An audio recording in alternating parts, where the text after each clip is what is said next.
Coming up on Talking Points, Russia's retreat around Kyiv reveals scenes of alleged war crimes. What President Biden is saying about Vladimir Putin next. Plus, the Senate voted to advance to the floor the confirmation of Judge Ketanji Brown Jackson to the Supreme Court. Find out how this changes the timeline for her nomination. And New York's congressional map hits the courts. Find out the decision from a Steuben County judge. Talking Points starts right now.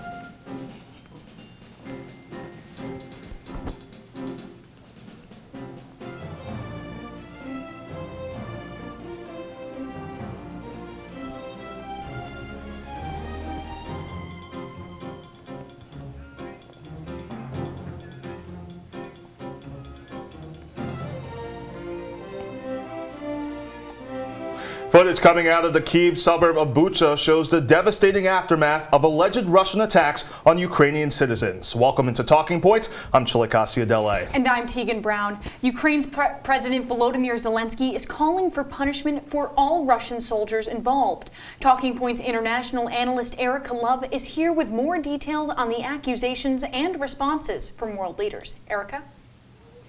Thanks, Teagan. President Biden says Russian President Vladimir Putin should be tried for war crimes.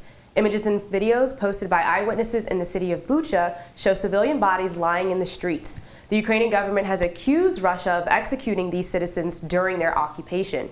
According to Bucha's mayor, around 300 bodies were also found in the mass grave. Ukraine's President Volodymyr Zelensky says that these actions constitute a genocide. Russia's defense ministry has rejected all accusations of war crimes. They are also claiming that not a single civilian was injured under Russian control. The ministry also says that the images and the footage were staged by the Ukrainian government, and the Ministry of Foreign Affairs Minister Dmitry Kuleba says that Russia is just as bad as ISIS. And now, Ericka, what new developments have occurred since the world learned what happened in Bucha? Well, the biggest thing so far has been President Zelensky's comments regarding the issue in itself. He believes that everyone involved should be punished, adequately punished. He doesn't care who it is, their commanders, whoever was participating in these activities should be punished on an international level. And we're seeing Zelensky talk a lot lately. We saw him the other day make, an announcement at the Grammys talking about what these countries have done, but what they need to continue doing. Ericka, what possible new actions could world leaders take in regards to sanctioning Russia? Well, many world leaders have spoken out in outrage. The most recent comments coming from British Prime Minister Boris Johnson. He says that same thing as President Zelensky, everyone should be tried, that, President Putin is acting desperate at this point, that his invasion has failed. The biggest comments also have been from Polish Prime Minister and the German Chancellor, stating that they want EU leaders to stand up and to completely ban all Russian imports of gas and oil from their region. And regarding these alleged attacks in Bucha, what are Zelensky's comments based off of, what's believed to have happened? So Zelensky 100% believes that everyone should be punished. He believes the U.S. should continue to step in and bring in all the resources that they can. This is the first time just a few hours ago that President Biden allowed tanks to come into the eastern region of Ukraine. He wants to continue doing that. Originally, it was based in the idea that he would just bring in small arms, things that are portable and easy to carry around the region. However, now the idea is that we are sending in tanks to be as supportive as possible. American lawmakers are also still urging to provide adequate aid for citizens in Ukraine. Talking Points analyst Ericka, thank you. Protests against the war in Ukraine have reached all corners of the world. One interesting case is in Israel. The country has a significant number of Jews from both Russia and Ukraine. However, the vast majority support Ukraine. Talking Points analyst Moriah Humiston has more. This is terrible, and this is a fascism, nothing else. So I do hope that together we will overcome this horrible history of our nation. Across the country of Israel, protesters are gathering in major cities during the day and night to protest the violence happening in Ukraine.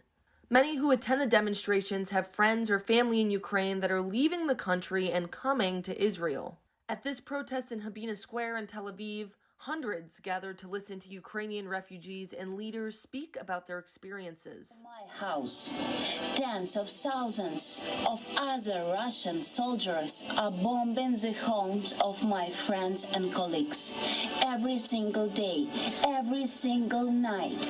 5 days ago, I've lost my dear friend forever. We, the Ukrainians, have buried hundreds of civilians and children. Maria Babkova fled Ukraine and went to Israel to live with family friends. Come to us, so we really to take you here. Maria's only goal when leaving Ukraine was to help save her son. I have to save my little boy, and I have to bring my little boy to the place. Maria and her son are currently living with Joseph, who translated the interview with Maria, near the old city of Jerusalem. Her husband is currently fighting with the Ukrainian army, but she still has contact with him via social messaging apps.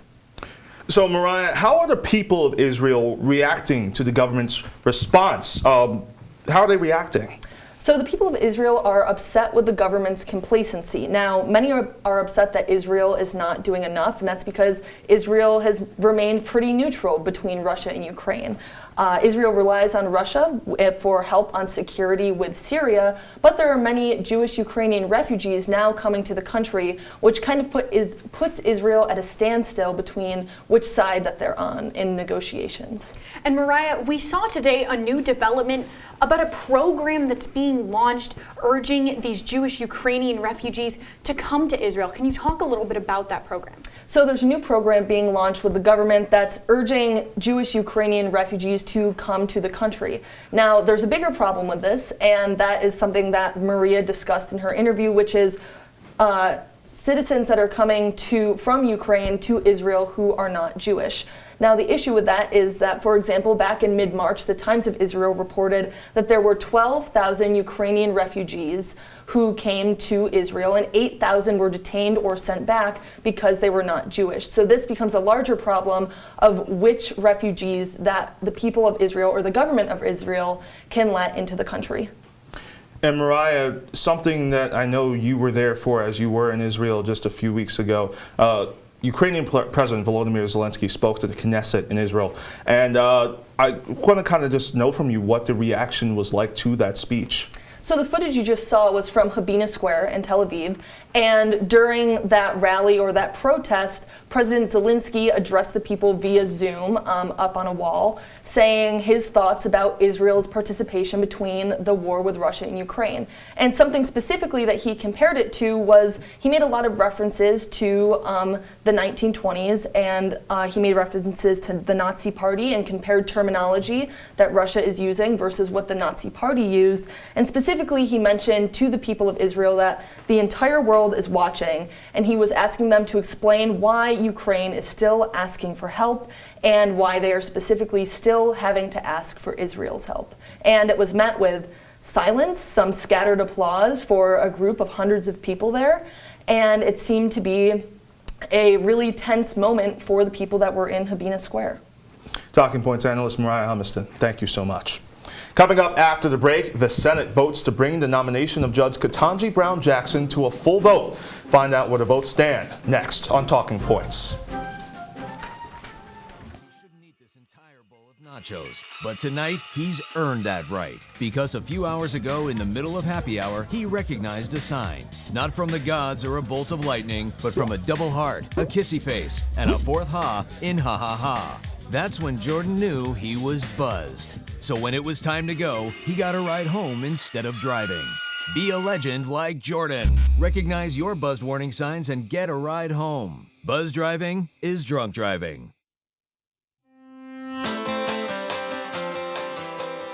OTN is on all your favorite apps: Apple TV, Fire TV, and Roku. Search Orange Television Network or OTN.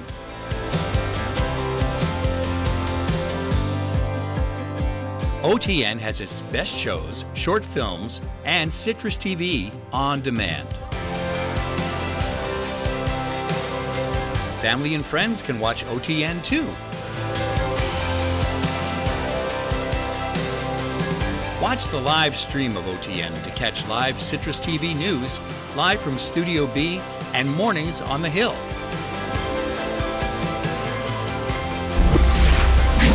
On or off campus, watch OTN anywhere.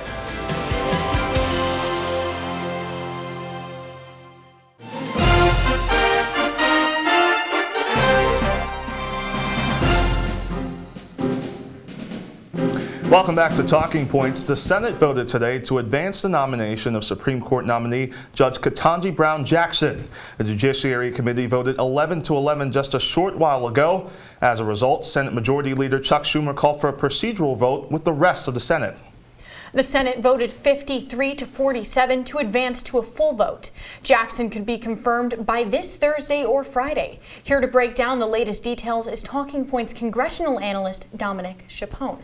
Dominic, thank you so much for joining us. Now, what did Democrats ask Judge Ketanji Brown Jackson during her hearings? The main focus for Democrats was experience, and more experience. Currently, right now, when it comes to the judicial system for the United States, Ketanji Brown Jackson is one of the most qualified individuals, not just in recent memory, but also historically. As of now, if she were nominated, she would have the most trial court experience compared to any of the current Supreme Court justices, and the most for a Supreme Court nominee since the 1920s. If confirmed, she would also be the second sitting justice, to serve at all three levels of the judiciary, with the other one being the current Judge Sotomayor. So when you combine that, Democrats rallied around the experience of Ketanji Brown Jackson, and Senator Booker during the hearings himself said that her experience and her qualifications should be respected against the mud throwing by her critics. And here's what he had to say.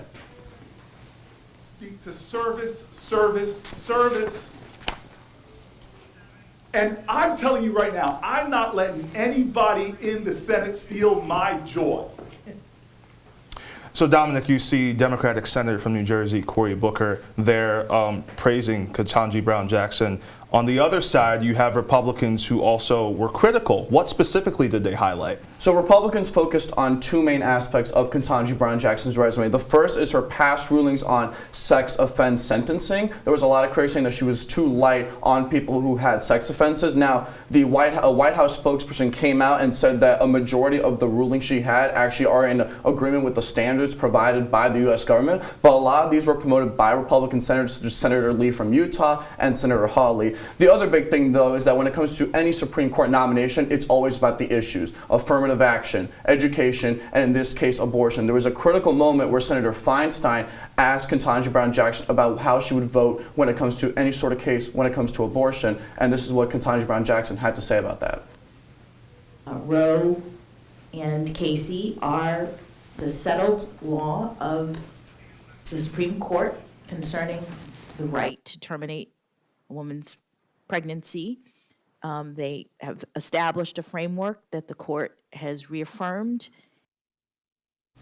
And now, Dominic, it appears that the Democrats now have the votes to confirm Jackson. So which Republicans will be siding with these Democrats for that potential confirmation? Yeah, this is all breaking news. So in the last hour, there was a vote with the Senate Judiciary Committee, and all 22 of the senators on that committee voted, and it was an 11-11 tie. If that's the case, Senator Chuck Schumer has the ability to call a procedural vote, meaning that all 100 senators can vote to advance that nomination. And in the end, the vote is confirmed. 53 individuals at 53 senators voted to confirm and advance the nomination of Ketanji Brown Jackson, while 47 senators voted against that. The key is that Senator Murkowski, one of the Republicans that was a swing voter, voted to confirm and advance Jackson's nomination process, saying that she respects the qualifications of Jackson and she could be a great replacement for the retiring Stephen Justice Breyer. Senator Collins and Senator Romney also joined in that effort as well to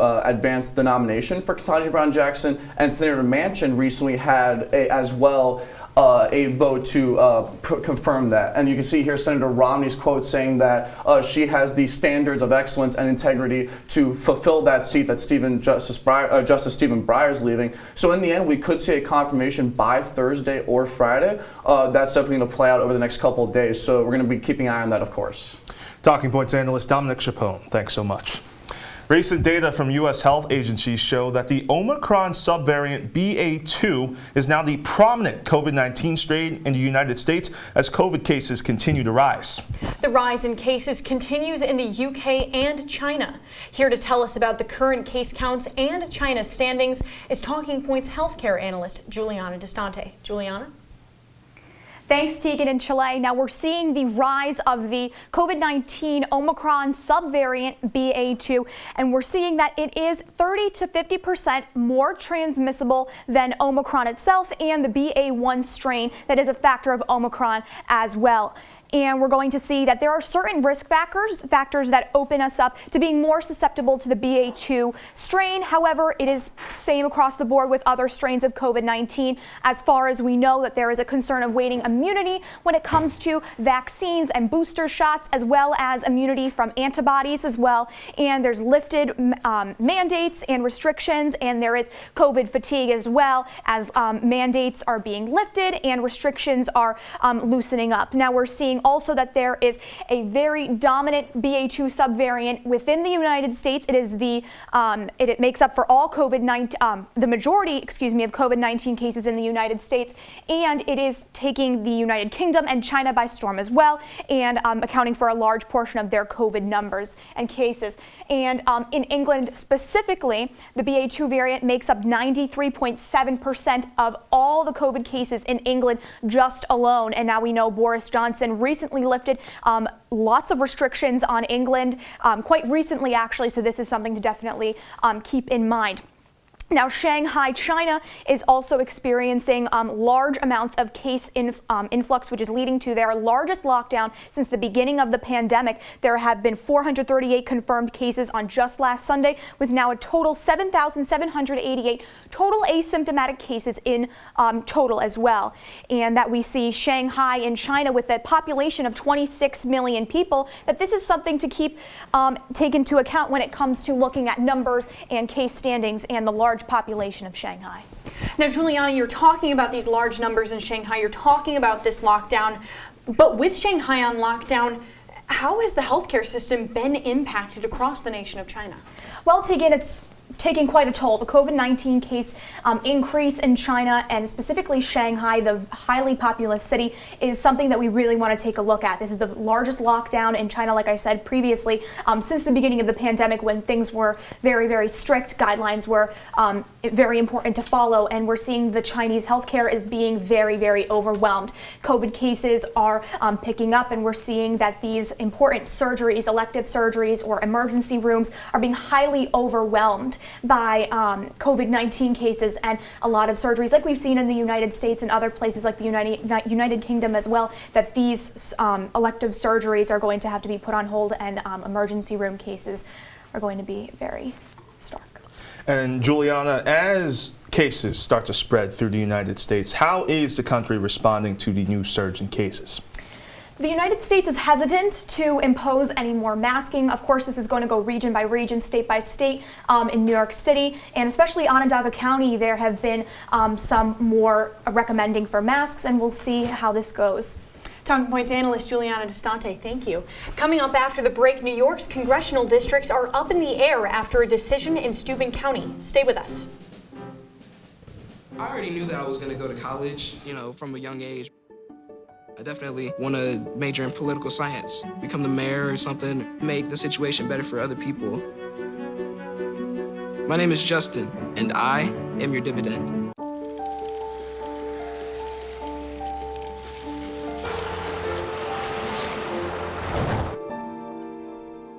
Did you know dragging chains can spark a wildfire? Only you can prevent wildfires.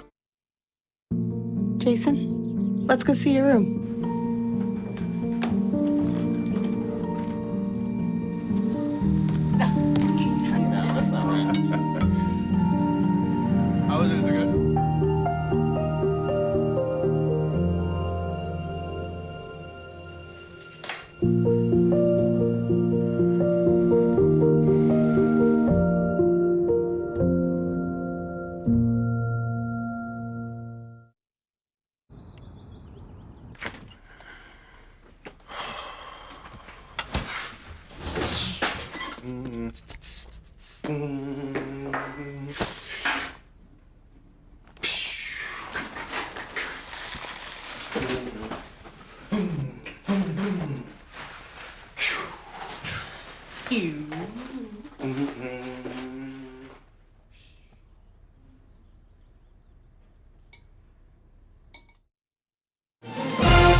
Welcome back to Talking Points. A New York appellate court ordered New York's congressional map to be redrawn.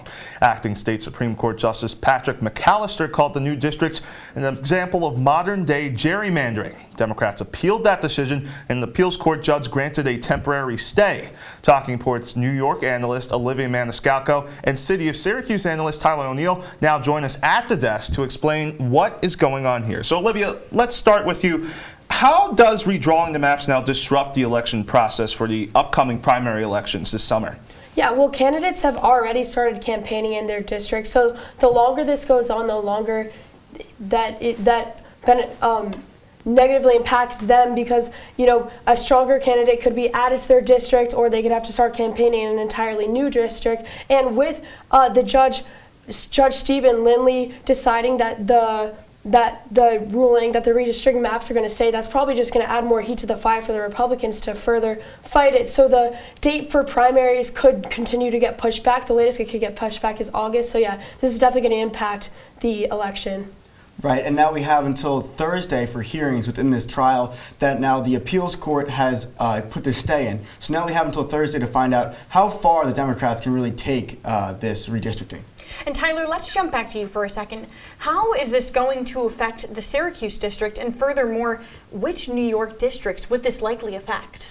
Right, so right now the redistricting process that we already have, the 24th district, Caco's district, Caco's Republican, but now with this new redistricting process, Biden won this new district by 18 points as opposed to last year. Caco won that district by 9 points. So it's almost double the amount of Democrats within that district. So if the stay stays in place, not only will this seat, but other New York states are going to turn Democrat.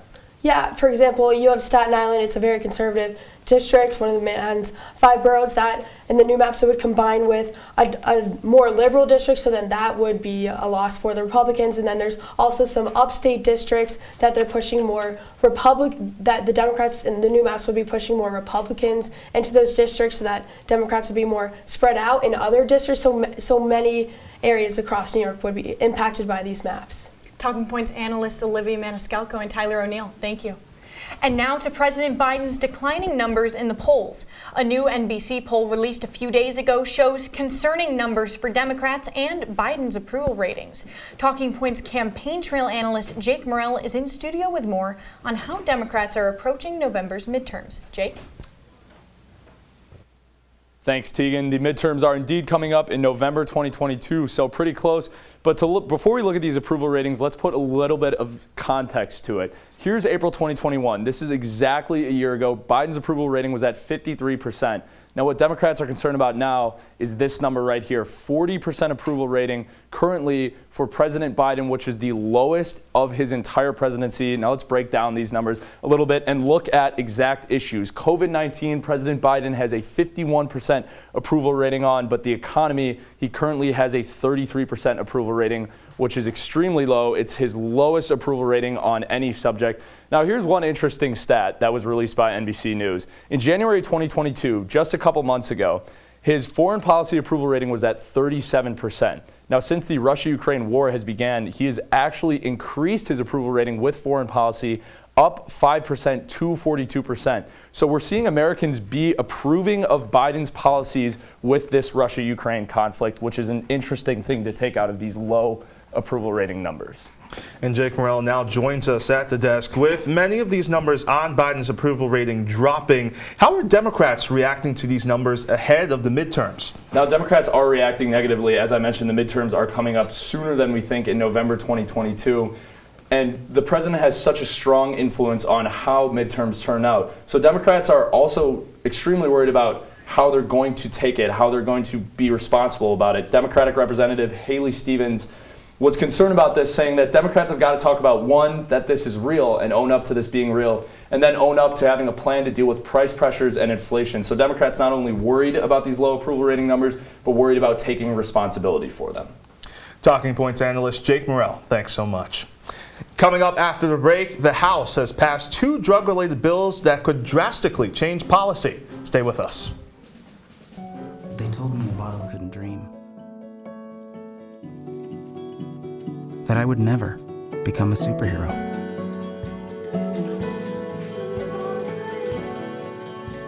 But I learned how to fly. Just to come back in a new disguise. And be the hero that I've always wanted to be.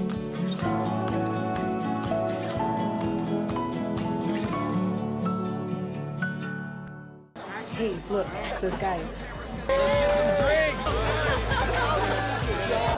Are you good to drive? I'm fine. How many did you have? I should be fine. You should be? Go and step out of the vehicle for me. See ya, buddy. Good luck. So turns out, buzz driving and drunk driving, they're the same thing, and it costs around $10,000. So not worth it.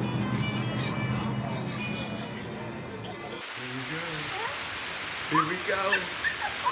We're gonna go out there in the rain. You're gonna get wet. All right, here we go.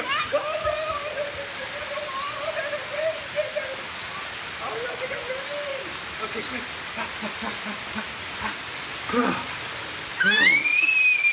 Oh yeah, yes. So much fun. Mwah. We're getting so wet.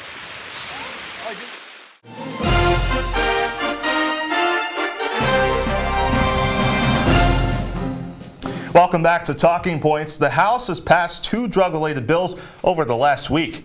The Affordable Insulin Now Act would cap the price of insulin at $35. The MORE Act would legalize marijuana nationwide by removing it from the list of banned controlled substances.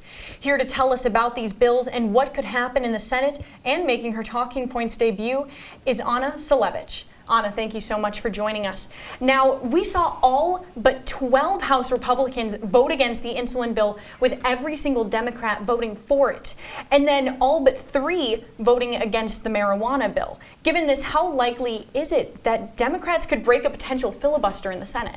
It's not very likely at all. Filibusters have traditionally been very difficult to break. In terms of the insulin bill, there is bipartisan concern over the rise in drug prices.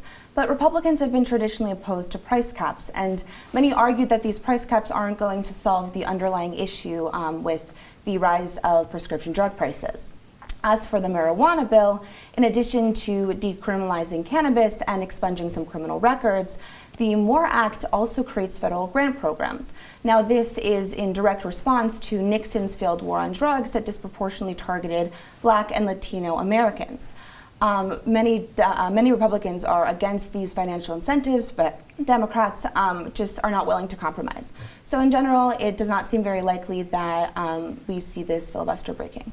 So Anna, let's talk about the debate over marijuana for a second. Many Republicans remain adamantly against the legalization of marijuana. What does this mean for future drug policy?